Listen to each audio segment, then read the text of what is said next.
2022년 12월 5일 월요일입니다.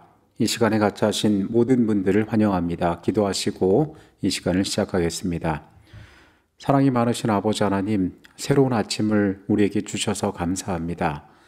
이 하루를 살아감에 있어서 아버지의 귀한 교훈들이 우리의 삶을 지도하기를 오늘도 원합니다. 주님, 우리가 잊지 않고 하나님을 찾는 자들이 되게 하시고 하나님 안에서 얻는 지혜를 삶의 가장 소중한 것으로 여기게 하여 주시옵소서. 이 땅의 것들에 우리가 한눈 팔지 않게 하시고 하나님 안에 가장 안전함이 있고 하나님 안에 가장 형통함이 있음을 우리가 기억하게 하여 주시옵소서. 주님, 우리의 마음 가운데 부족하고 연약한 것들이 있음을 고백하오니 주님, 우리를 지키시고 삶이 감당할 수 없는 것들로부터 우리가 피하여 갈 수 있도록 우리의 길들을 직접 안내하여 주시옵소서. 말씀 가운데 길을 찾기를 원합니다.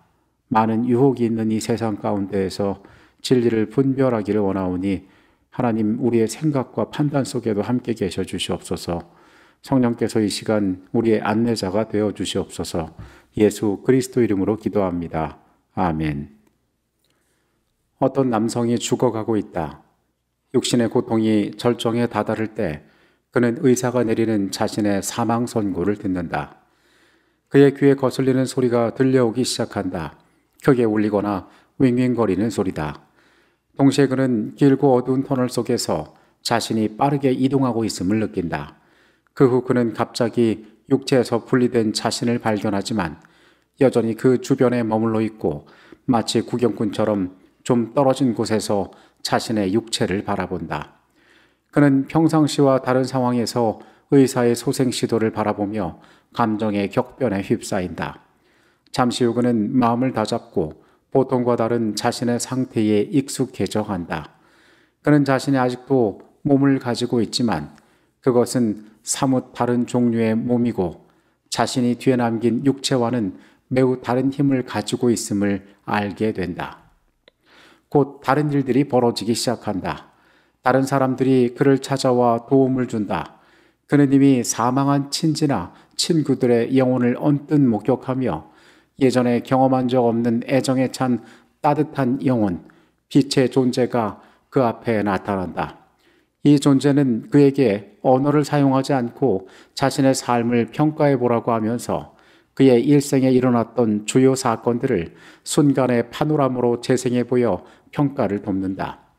어떤 시점에 그는 자신이 분명 현세와 내세를 구분하는 것 같은 일종의 경계 혹은 관문에 접근하고 있다고 느낀다.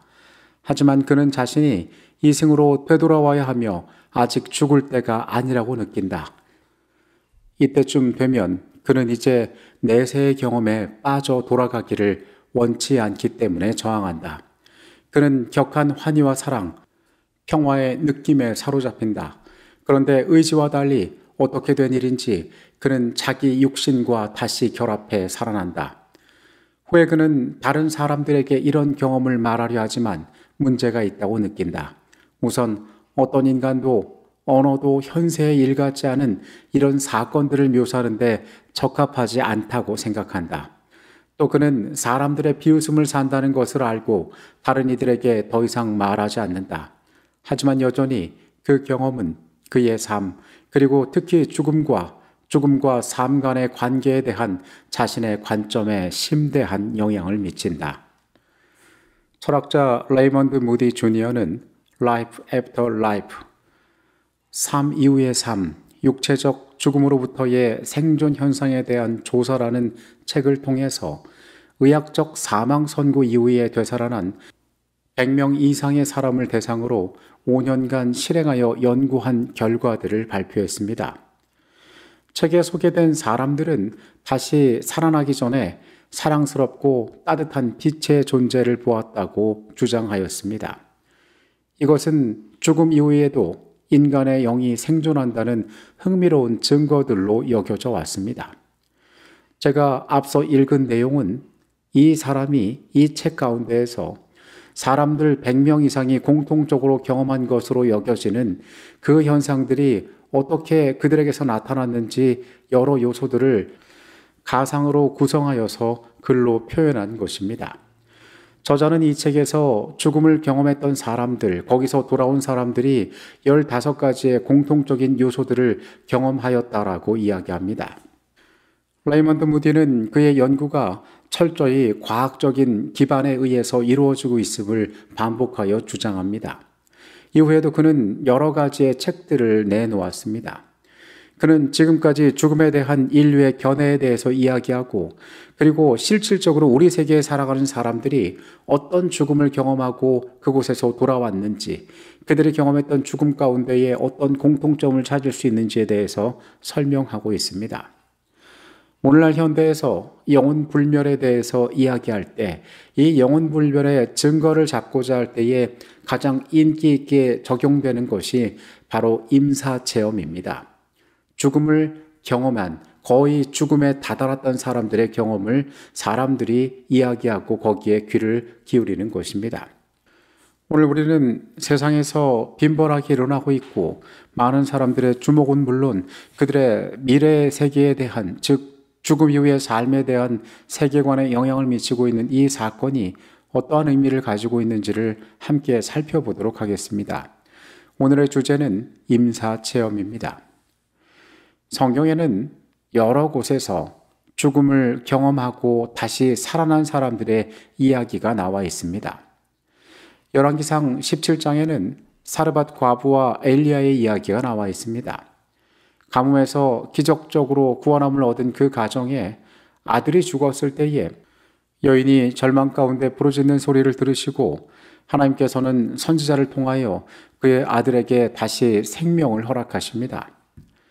열왕기하의 이야기 가운데에서도 이와 유사한 이야기가 있습니다.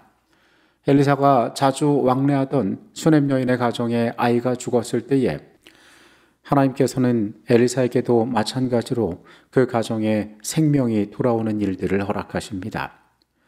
마가복음 5장에서는 예수님께서 회당장의 딸을 살리시는 사건이 나옵니다. 12살 된 소녀가 죽었다가 다시 살아나서 돌아다녀서 사람들이 놀라는 사건이 성경에는 나와 있습니다. 요한복음 11장에는 우리가 잘 아는 부활의 사건인 나사로의 이야기가 나옵니다. 죽은 지 꽤 시간이 지났던 그때 예수께서 그들의 마을에 도착하시고 모두가 기대하지 않았던, 이미 그 소망이 끝났다고 생각하던 그때에 예수께서 나사로를 살리시는 일이 성경에 나타납니다.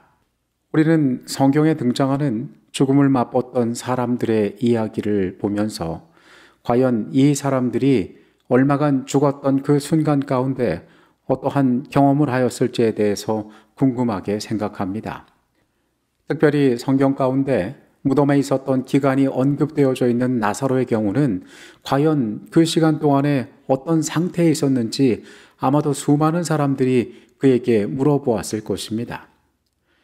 현대에 보고된 모든 임사체험은 임상적으로 죽은 것으로 여겨지지만 실제로 죽은 것이 아닌 사람들에 대한 것입니다.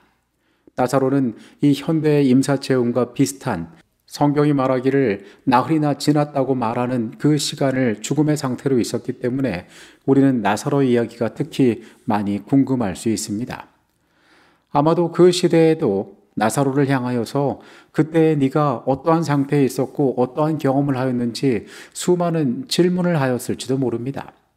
그러나 우리가 성경에서 확인하는 것은 나사로를 포함해 성경에 기록된 죽음을 맛보았다가 살아난 사람들 중에 그 누구도 천국이나 연옥이나 지옥 같은 그들의 경험에 대해서 언급하고 있지 않다는 것입니다.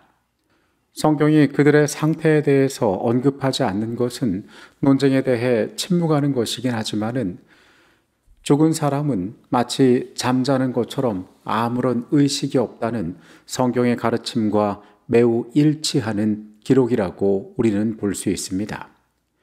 그렇다면 과연 오늘날 세계에서 이토록 자주 사람들의 입에 오르내리는 임사체험에 대하여 우리는 어떻게 설명할 수 있을까요? 성경은 일관되게 죽은 자의 상태가 무의식 가운데 있다라고 이야기하고 있습니다. 욥기와 시편, 그리고 전도서의 언급 등 우리는 성경의 곳곳에서 하나님께서 우리에게 죽음에 관한 상태에 대한 것들을 알려주시는 기별들을 볼 수 있습니다. 성경은 일관되게 그들의 상태에 대해서 말하고 있습니다.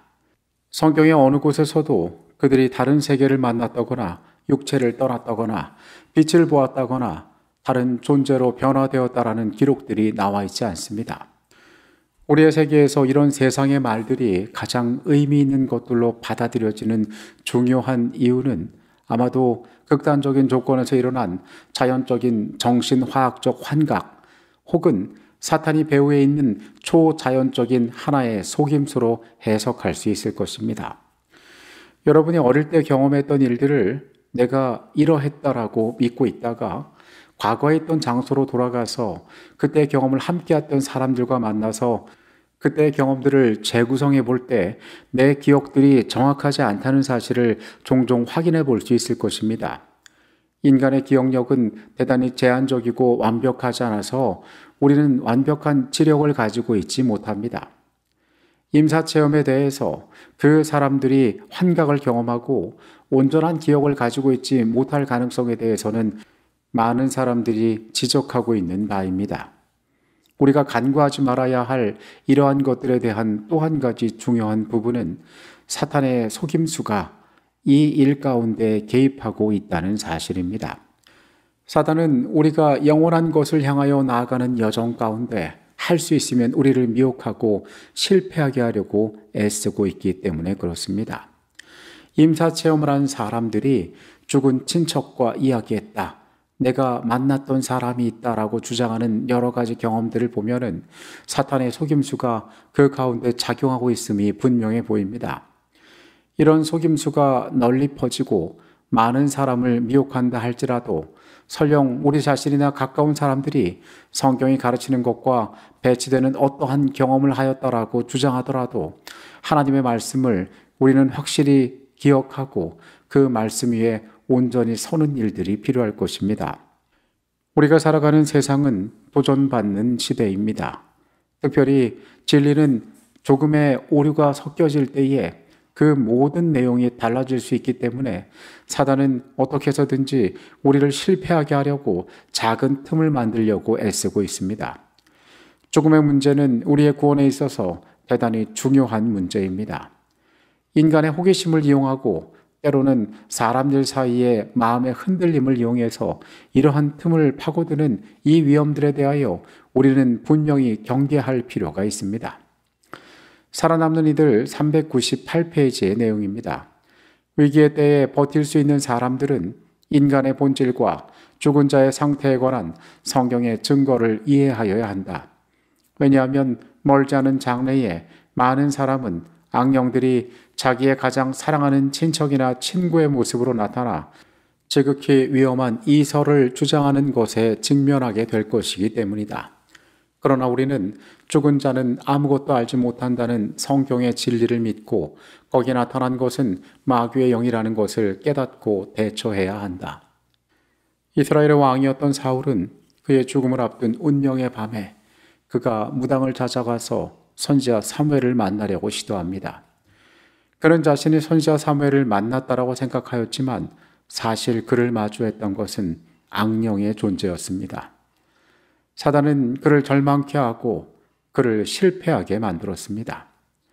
오늘 우리의 시대에도 이와 비슷한 위험들이 우리에게 다가올 수 있음을 우리는 기억할 필요가 있습니다. 우리가 먼저 기억해야 하는 것은 하나님의 말씀이 이야기하고 있는 것입니다. 성경이 말하고 있는 진리가 우리의 마음 가운데 확고하게 자리 잡을 때 우리는 실패하지 않는 삶을 살아갈 수 있습니다. 위험한 세계 가운데 하나님의 말씀이 우리의 삶의 중요한 가치들로 있게 되기를 간절히 바랍니다. 그래서 그 어떠한 유혹의 환경 가운데에서도 우리가 넘어지지 않는 삶을 살아가게 되기를 바라겠습니다.